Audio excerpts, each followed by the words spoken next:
All right, we'd like to welcome Wyatt Worthington II here to the interview room at the 2022 Rocket Mortgage Classic. Congratulations, Wyatt, on earning the spot in the field by winning the John Shippen National Invitational over the weekend. Thank you. I guess we could just talk about that victory, 73-65, a couple of pretty good scores. I feel as though the 73 that I shot was... The number didn't show as well as I played, and I knew that I told my caddy, Andy Gibson, that if we pretty much stick with the same process and hopefully, we can roll a few more pumpkins in, that it'd be scary good. And that's kind of what I did.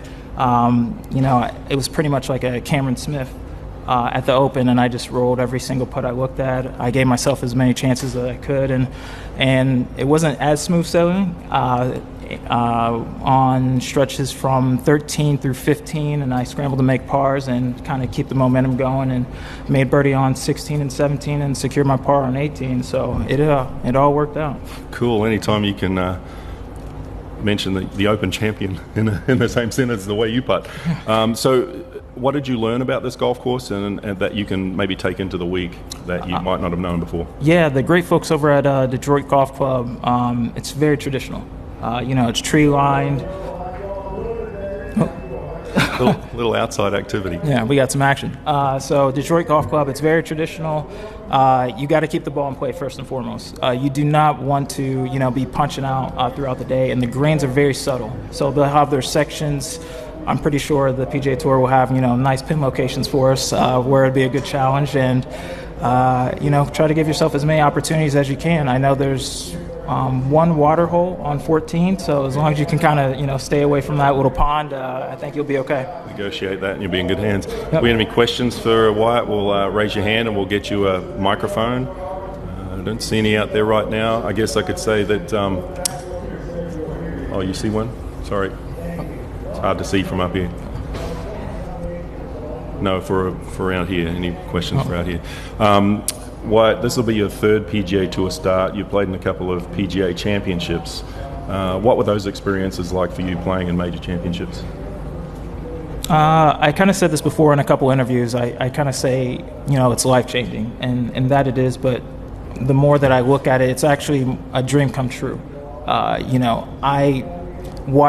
can't tell you how many times I've seen Tiger interviews like this. I can't imagine myself actually being here. I know I wanted to work on my game to get to this point, but actually living this, I can't really fathom that.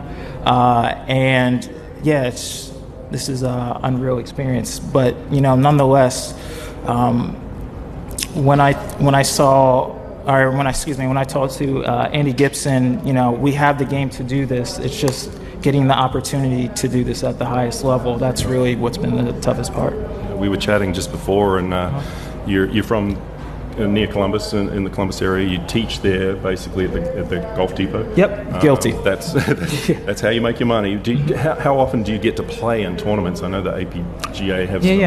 So right now the APGA is for minority golfers, but it's for all golfers. But it's kind of have a main focus of minorities, and I try to give my efforts and supports to them because they have a really good thing going on, and I feel as though for myself there's a lack of representation, not only on the PGA Tour but PGA of America as well too. Me playing in the PGA Championship, I believe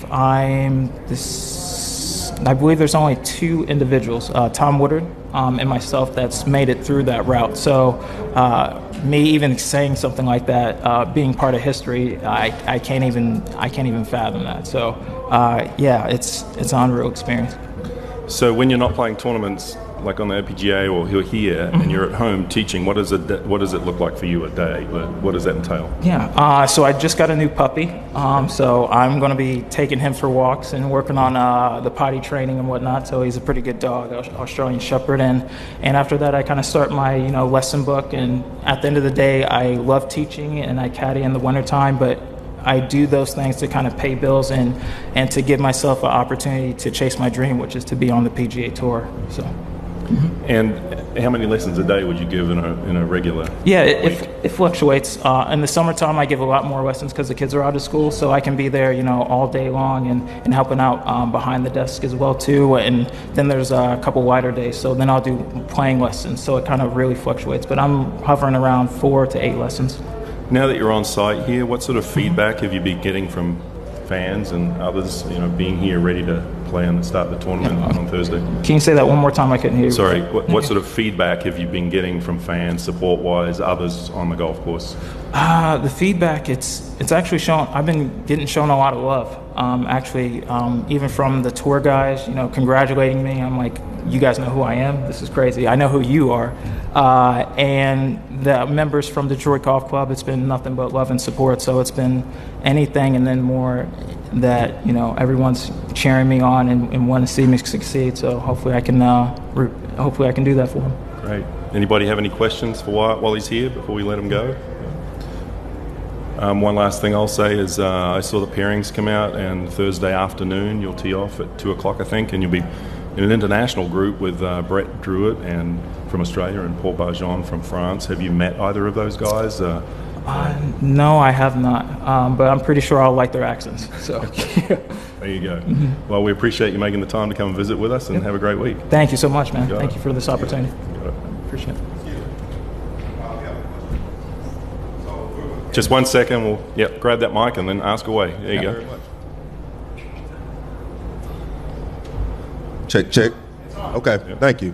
How you doing, Wyatt? What's going on, man? How you doing? Good. How are you doing? So we're with Ebony Magazine today. Okay. And we wanted to know what brand represents you for this tour you're going on. Actually, it's an African-American brand called Eastside Golf by Elijah and Earl Cooper. I believe they're the only space of African-American brand, and I'm happy to showcase that. Like I said, there's a lack of representation of players on tour, but also a lack of representation of clothing as well too. So I've known Earl Cooper for 5 or 6 years now, and as soon as I met him, we were kind of cut from the same cloth, no pun intended, and we kind of just hit it off any way that I can support. And I just met Elijah not too long, but he's from East Atlanta, and you can tell that he's just a genuine person through and through. So anything I can do to help those guys out, that's what I'm here for. Thank you, and much success. No, I appreciate it, man. Thank you. All right. Congratulations on the victory again, and good luck this week. Thank you. Appreciate it. Thanks.